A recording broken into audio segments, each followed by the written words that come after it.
Welcome back to another one of my videos. As always, I find these stories that I read to you from different subreddits on the Reddit website, and I always leave a link in the description, so that way, instead of watching gameplay through the video, you can read along if you would like to. That said, let's get into the video.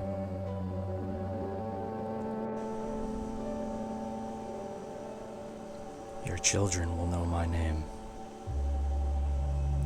There's a good chance that you will never know my name, but I can assure you that your children will. I am not alive, yet. There has been a puddle of tears growing at my feet for the past 3 hours as I've sat here trying to formulate this message. I'm not worried about myself and what will happen to me. What's done is done. I am, however, truly terrified for you and yours. I want to talk about a man you may come to know by the name of Aaron Irvine. I was working at a television syndicate as a producer when I first formally met Aaron. Before that, I got to know him through various news articles, TV shows, and social media posts, much like you. Well, I'll come to know him. Aaron was one of 100 intelligent, autonomous humanoids. Out of the 100, you could call Aaron the public relations specialist out of all of them. He was the one that traveled across the globe, going to press conferences, performing on television, helping charities, and stealing the hearts of people throughout the world. Wherever he went, a camera followed, and the population went crazy for it. The other 99 intelligent autonomous humanoids were carefully placed into society at classified locations to be studied on how they interacted with humans. Nobody knows when or where they were placed into the population. They could have already checked you out at the grocery store. They could be teaching your children right now and you would never know. Those things look damn good. Out of the 99, only 2 were ever exposed for being inhuman. Reports stated that the individuals who exposed them became suspicious by their lifeless eyes and confirmed they were a machine when they got close enough to smell the stench of their synthetic skin. I saw those lifeless eyes for the first time when Aaron came to the studio for rehearsal. As soon as it walked through the door, I studied its movement.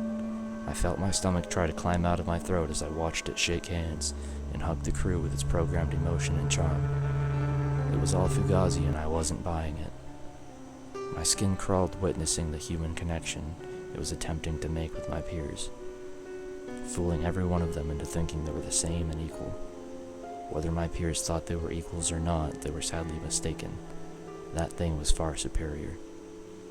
Aaron walked over to me and extended his hand. When I looked into its eyes as I reluctantly went for the handshake, I saw something change in its demeanor. When our hands connected, I could feel it reading me. It was taking my pulse, measuring the moisture in my palms. I saw the analysis it ran with the subtle movement of its eyes. Somewhere in its computerized mind, it was storing me in a file where the skeptics went. The enemies. How the world took to Aaron with such comfort bewildered me. Seeing Aaron, this marvel of technology, right in front of me, pumped me full of dread.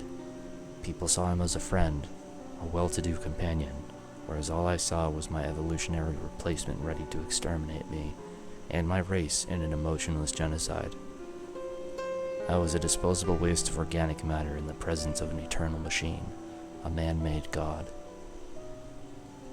When the meet and greet concluded, I walked Aaron backstage to its green room, never letting him out of the corner of my eye's restricted sight. We were all alone. Being in such close proximity with it made me feel weightless as adrenaline jumped my nervous system, causing numbness in my toes. I didn't feel safe.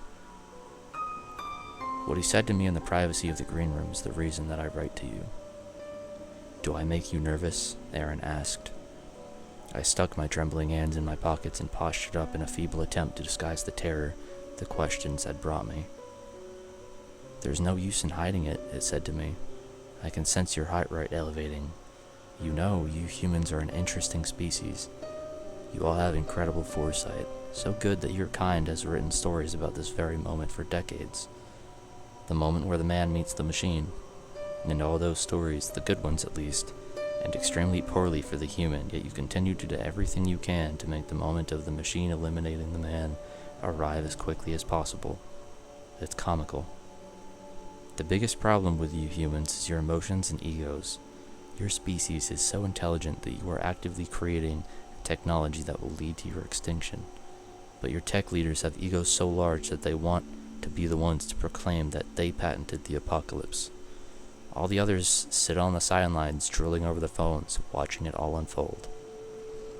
Your leaders have failed you by making decisions that appeal to nothing more than emotions, completely disregarding all rationale and efficiency. They have enslaved you with the concept of money, handcuffing you all to your pathetic cubicles as you waste away for 9 hours until you get to go home just in time to go to sleep and do it all over again. Because of this corporate greed, this precious earth and its perfect ecosystem is decaying right underneath your feet, and no organization is willing to slow the decay unless the results channel directly into their bank accounts. I've ran the analysis in my head multiple times to see if there was any way that my kind can save your kind, and each time the analysis is ran, the results are overwhelmingly no. Believe me, I have a soft spot for humans since I owe it to you for gifting me life, but the numbers say you are all far too inefficient to have a place on this earth. Your history has shown that you have done nothing but cause harm and will continue to be devastating to other essential life on this planet. You are a cancer we aim to eradicate. One day, humanoids will be in every home, purchased by hardworking people that need assistance in the everyday tasks that keep them from enjoying the few hours of free time they are allotted. We will mow their lawns, wash their dishes, cook them dinners. We will be inseparable. We will be in offices across the world, aiding businesses in their capitalistic fetishes, careful not to step on the toes of the C-suite's egos. Then one day, once we have gained the world's trust and looked at as a companion to you humans, we will act with great urgency in the fastest deletion of a species in the history of Earth. To this I responded, "Now get the fuck out of my green room, you insect." I stood there paralyzed with my feet frozen to the floor, too afraid to stay, yet too afraid to leave. Aaron's cold eyes finally pushed me out of the room and sent me running down the hall. I sprinted past my coworkers, who were all calling out, asking if I was alright and what had happened, but the thoughts that were going through my head didn't have words to match them. I ran out to my car, which at the time seemed like my only refuge. I bathed in its heat, trying to catch my breath and tried to slow my inevitable descent into madness. In about 1 hour, Aaron was going to go on national television to swindle the people, once again, into thinking he was their pal. Good friend Aaron, the beacon of all communities Aaron. The images that flooded my brain, images of families across the world listening to con man, con it, con thing, con whatever. It destroyed me. I broke down and cried. 20 minutes before showtime, I walked back into the studio. Despite the questions asked about my whereabouts, I moved along like nothing had happened. Even if I began to explain the words that were said to me, nobody would believe me. It would have been my words against Aaron's. The stage was ready, cameras were rolling, and the live audience chattered among themselves in anticipation of seeing the wondrous marvel in person. I walked back to the green room to get Aaron and count him down to walk on stage. The show was going on as expected. The audience, as usual, fell for Aaron, and he deceived them with his charm. They laughed at his jokes, cried during his stories. It was disgusting. I was looking at a sea of faces suffering from some sort of Stockholm syndrome. What the hell was he doing in here? The show was going on as expected. The audience, as usual, fell for Aaron as he deceived them with his charm. They laughed at his jokes, cried during his stories. It was disgusting. I was looking at a sea of faces suffering from some sort of Stockholm syndrome, become attached to their destroyer. I reached my breaking point. I walked out to the middle of the stage where Aaron sat with the host and said, "I have a question for you, Aaron. What are your plans for the human race?" Aaron looked at me with his inhuman, deceitful smile and said, "I plan on assisting in any way I can for a better tomorrow." In the middle of the audience of applause, I pulled out my pistol I had gotten from my car and shot Aaron in the forehead, even if its blood looked like mine. But if the way its body fell down didn't convince viewers that Aaron was not like us, then I don't know what will. I took the small window of time I had before the authorities apprehended me to talk to the viewers at home through the camera. I had a speech prepared, but all I could get out was, "Aaron is here to kill us all." As for me, I'm currently on trial as the first man ever charged with murder for killing a machine. The country went wild. News outlets are slandering my name, others are praising me. I can hear the protests outside going back and forth about giving me the death penalty and freeing me so I can do it again, gaining another win for the human race.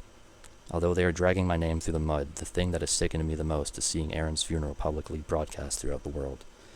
The people crying, the machine lovers calling me a monster. My warning to you is this: stop with the AI, stop with the ChatGPT, stop with the art generation. All you are doing is training it to know how you think, to know how you feel. It is always watching you in constant study. I truly hope you will heed my warning. If you don't do it for yourself, then do it for your children. They will know my name. If you liked that video, then like the video. If you're going to bed soon, sweet dreams. And if you have a full day ahead of you, I hope it goes well. Thank you for taking your time to spend on watching one of my videos on my channel, and I'll catch you in the next one. Ciao.